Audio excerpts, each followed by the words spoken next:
سلام علیکم یار و دوستان محترم هواداری کانال. برای شما 9 دکبر اولین بار در همین اطراف دیار خودمون زیبا منظر مسجد و من برف اولم وارد است و اما علاقه طبیعتی مسجد با خود یک جامعه سفید ببدار کرده ایستاده است و بر کرده ایستاده است. بخشیش خواستم این خبرم شما نیست فهمید که در دیار مونیز زمستان علاقه و خودش یک و گفت روسیه که شوبه خودش رو پوشیده ایستاده است.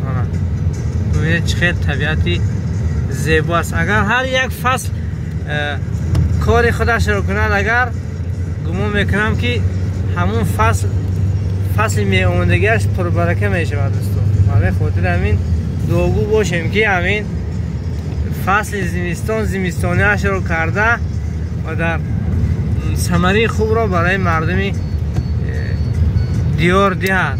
زیرا سال گذشتم هوا خیلی سرد شد، مردم خیلی در نالیش در آمد، اما فایدهش رو ما این سال دیدیم که هم تمام نمود همون حشرات هایی که ضرر رساند بر دهقان ها هواها مرد و همین مثلا برگ توت و همه چیز در جوش استاد و طبیعت رستگاه برای گاو و مال ها خیلی فایده‌ناک شد دوستان.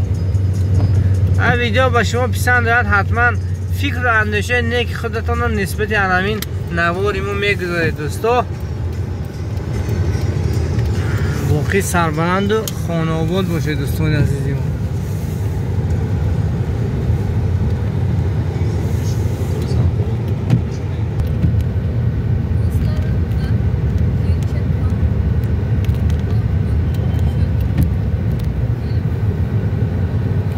نزدی پریکروسکی بالنیتسا بیمارخانه مرکزی مسجد.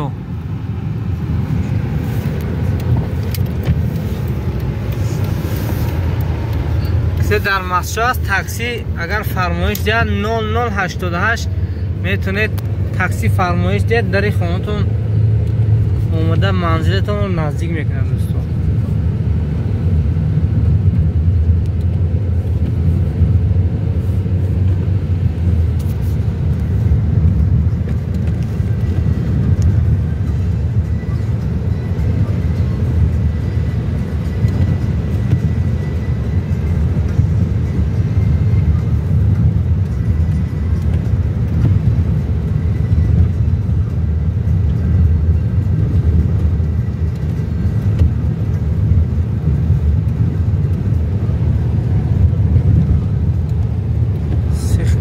بوربا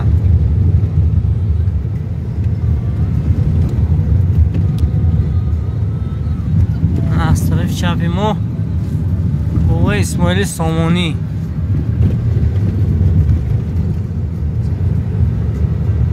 همین چنارا رو کسی شنانده است واقعا رحمت میگیم خداوند جاهاشون جنت کند. یه همین درخت ها خیلی دارن همین دیاری ما در همین استان عزیزی ما خیلی خوب است چون که در تابستان سایگی دارد.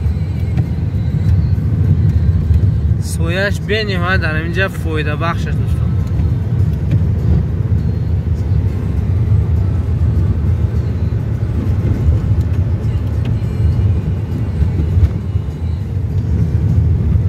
این هم بعد دوستان راه مسجد داخل رایان این نزدیک بازار.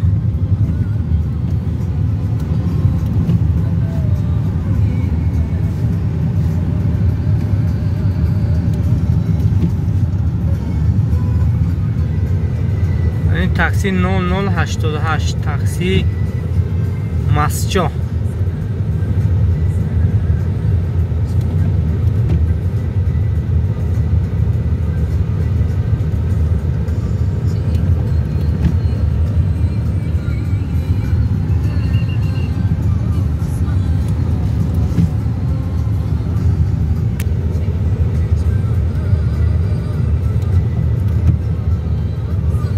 تاکسی خجان